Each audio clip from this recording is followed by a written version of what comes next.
Hey, what's up, guys? We are back. We got a video from Warthog Defense. We've watched some content from him before. Great stuff. His channel is linked in the description below. Definitely check him out. Um, I'm not entirely sure what this is about, but it looked very interesting. So I thought before I watched it, I'll hit record and watch with you guys because it might be kind of cool. I believe it's like some kind of Russian documentary style, just a handful of minutes long, but from the perspective of some Russian soldiers. So excuse me, real quick, let me introduce myself for our new guys. My name is Saxon. I go by Vegas here in Ukraine. I joined the International Legion for the defense of Ukraine in January of 2023. I am still in Ukraine. I'm no longer with the International Legion. I'm with a different team, and we are currently working with the Hatya Brigade, the 13th.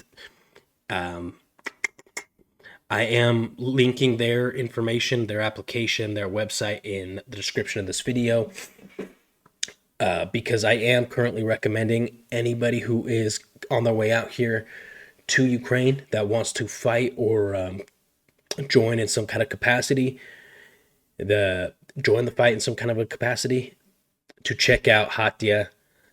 They are a direct element of the Ukrainian armed forces.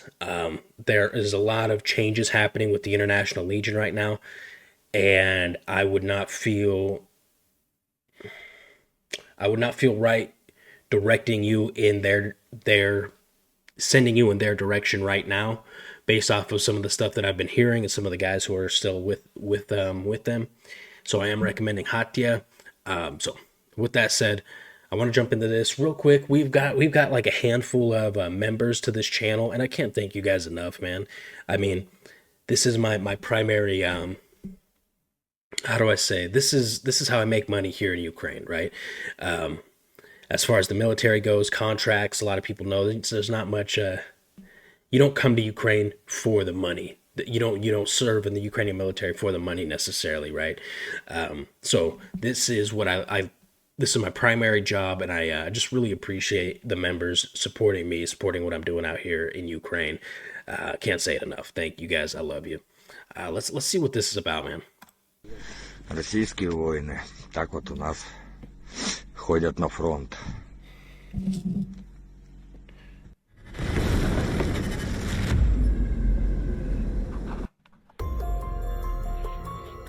Injured Russian soldiers are being sent into assaults on crutches, are ordered to kill their own wounded on the battlefield to prevent them holding up attacks, and are attacked by their own side's drones if they do not continue moving forward, according to 2 eyewitnesses.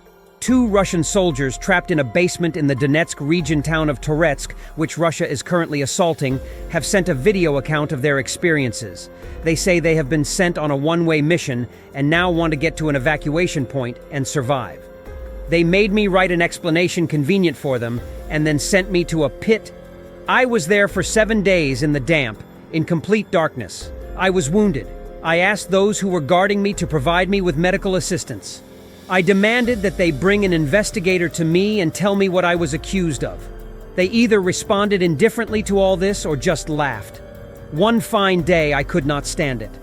I saw that this was not a military commandant's office, not the military police, because everything was civilian. I was simply in a place I did not understand.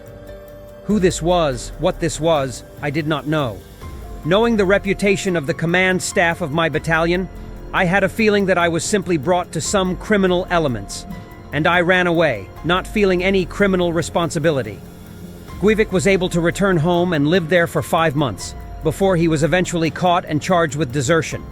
He was sent to the front again on the 1st of October, and, as is common with deserters, was sent to one of the assault units. Few survive these, he says. Anyone who survives this meat grinder can confirm my words, but of course they won't be allowed to leave, because that's how it's set up. You go here and die, so you can't tell the outside world what happened. Many don't know what's going on here. In the middle of the night, 2 of us are led in an unknown direction purely on the radio station's, i.e. command post's, instructions. They take us to some building and say, "Come in." And there, Ukrainian soldiers meet them with fire and destroy them. If the first pair doesn't make it, the next pair goes, and the same fate awaits them. And it doesn't matter whether you're wounded or not. There was a case when a pair was walking and they came under artillery fire. One of the guys lost his leg. He couldn't continue moving. his partner received an order to zero him out, that is, kill him, and continue moving on his own. In his latest and probably final mission, Guivik says he and his comrades were stupidly led by the drone and the radio station. Wounded men were ordered to attack too. They sent us on an assault on crutches. If they retreated, their own drone would attack them. Right, left, if you don't want to go, they throw a grenade from above to speed you up. Guivik's testimony is consistent with many previous reports of injured Russian soldiers being forced to go into attacks on crutches and carry out one-way attacks.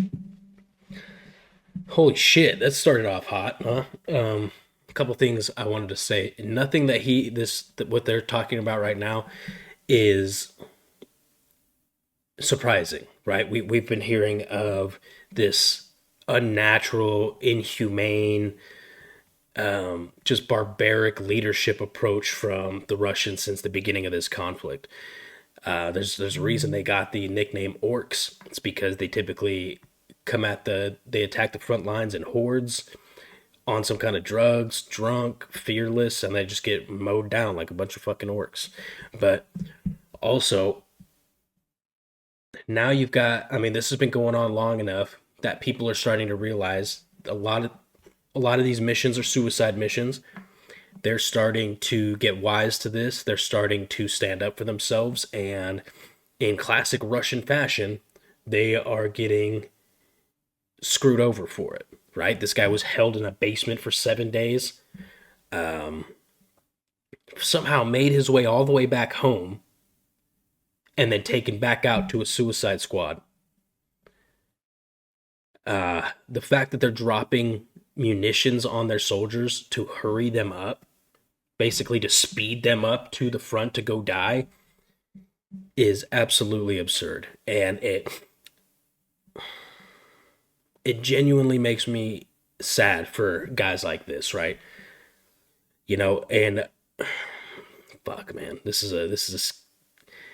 a controversial topic, but in a lot of circumstances, the only difference between this guy right here and a Ukrainian soldier is where he was born, right? If they were the same two guys, but they were born in the opposite countries, right?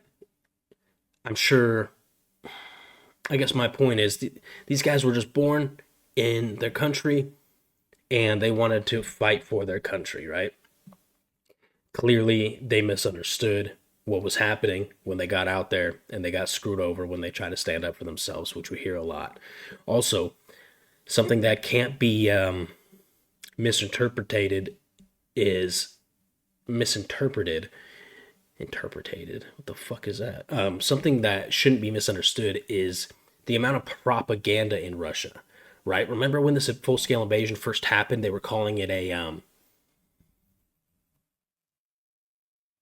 some kind of an operation, right? It was like a liberation or something. Like they were liberating the people of Ukraine or some shit. And we've seen time and time again Russian soldiers saying that they thought they were coming to fight some completely different war. And then they realized that they were just fighting straight up the Ukrainian military.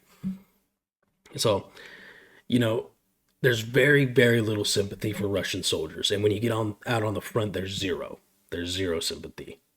But when you hear stories like this, they bring some humanity back into it, and makes you feel bad, dude. Although casualties are huge, commanders still consider their men to be disposable. And the carnage of Russian forces in Kursk continues. An unsuccessful attempt by Russian forces to cross the Sel River in the Kursk region. Hey. After being noticed, they were immediately targeted by the 129th Territorial Defense Brigade. They were completely destroyed on the water together with the boat and then on land. Footage of the FPV crews of the rugby team company and the artillery of the 129th Brigade. The Russian offensive in Kursk has led to 200 is KIA, 300 is wounded, 250 is wounded but expected to die. Staggering losses, with entire units being decimated due to poor coordination and outdated tactics. Despite relentless attempts, gains remain minimal, highlighting the severe human and material toll. Well, this just got fucking age restricted. Damn it.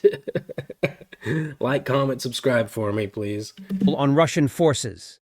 These relentless casualties are draining Russia's military capability, exposing cracks in their supply chains, and weakening overall morale. Ukrainian Ombudsman Dmytro Lubinets reported that Russian troops allegedly executed at least 2 unarmed Ukrainian POWs in the Kursk region, calling it another war crime and a violation of the Geneva Convention.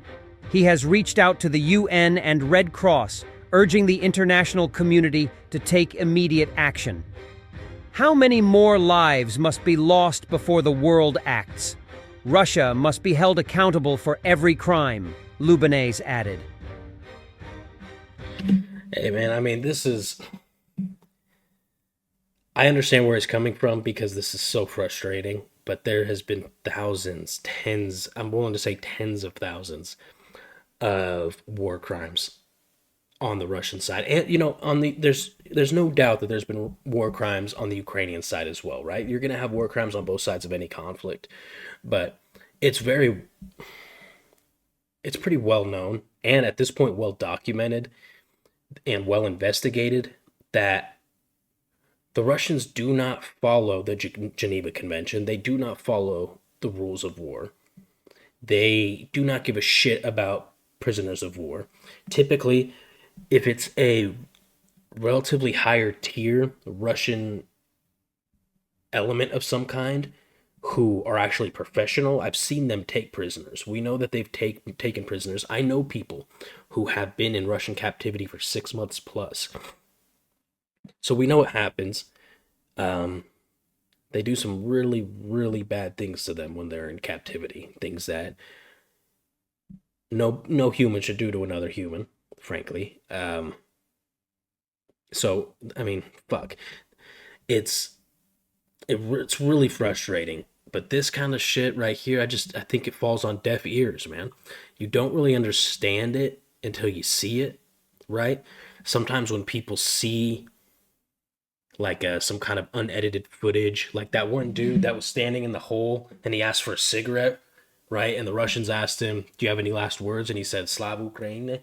And then they just, you know, when people saw that, that started kind of a movement in a certain perspective, right?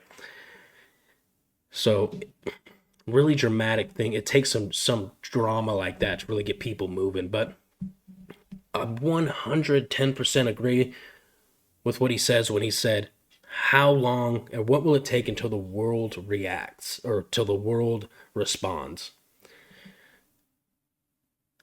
I've gone over this in multiple videos, but frankly, the world is failing Ukraine right now. I don't want to put any shame on the amount of resources, financial support, supplies that countries have sent to Ukraine. I think that's a phenomenal start. But Europe needs to get the fucking head out of their asses.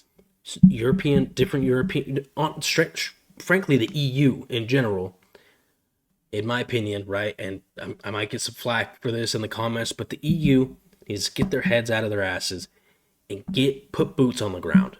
And if you're not putting boots on the ground to fight, at least put boots on the ground in country to help with other things, logistics, medical, whatever it is. Get in the fight. South Korea, what the hell are you doing? Your biggest enemy, North Korea, has just put boots on the ground and is now fighting Ukraine.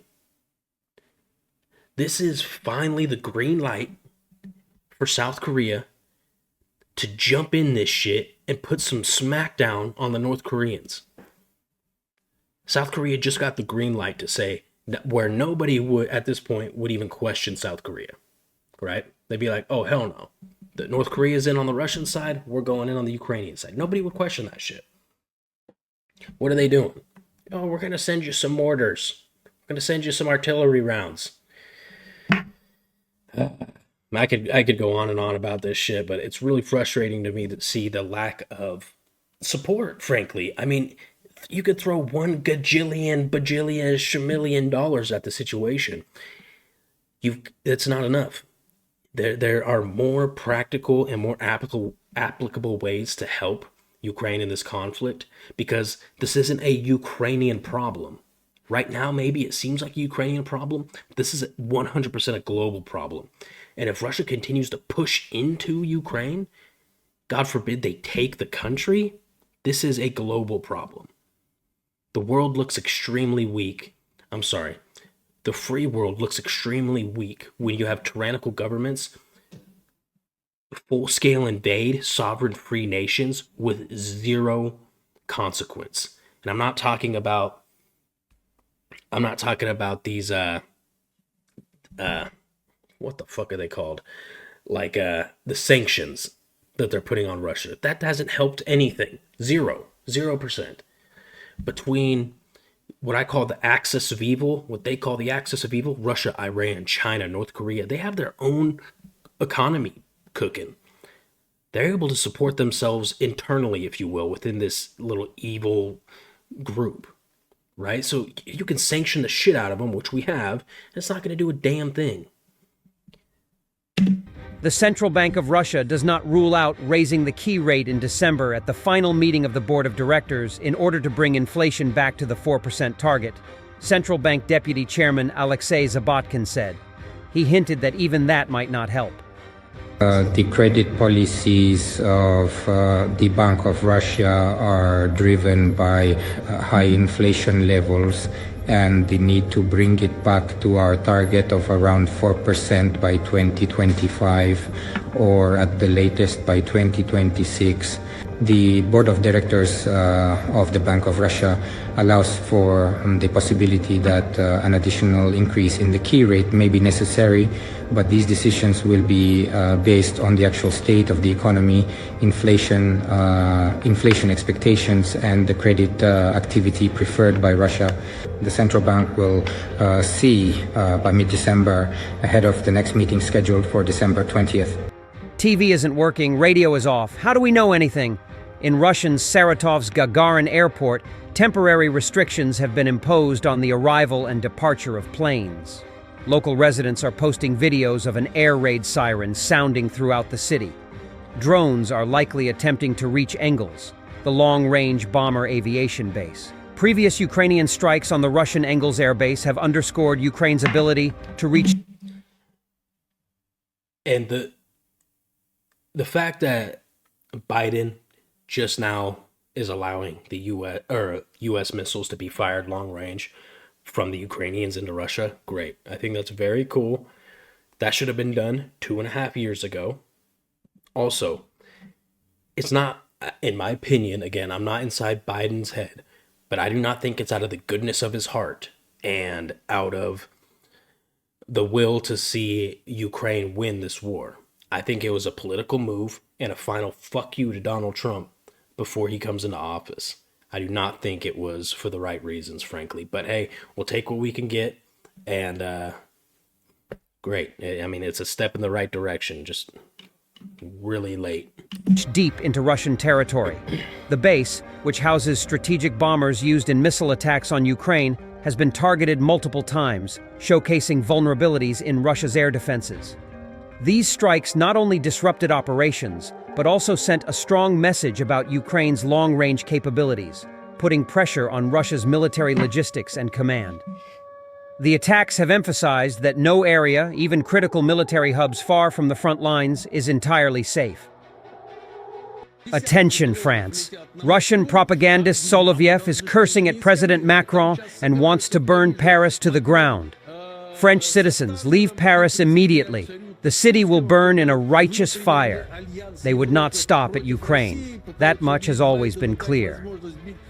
Dozens of drones are flying to Moscow, and of course we should not escalate. There are currently macarons gathering in Paris. With Starmer joining them, they are fiercely discussing the internal European alliance against Russia, with Tusk trying to convince Biden to allow them to strike Moscow with long-range Storm Shadow missiles again, but we should not escalate, just throwing that out there.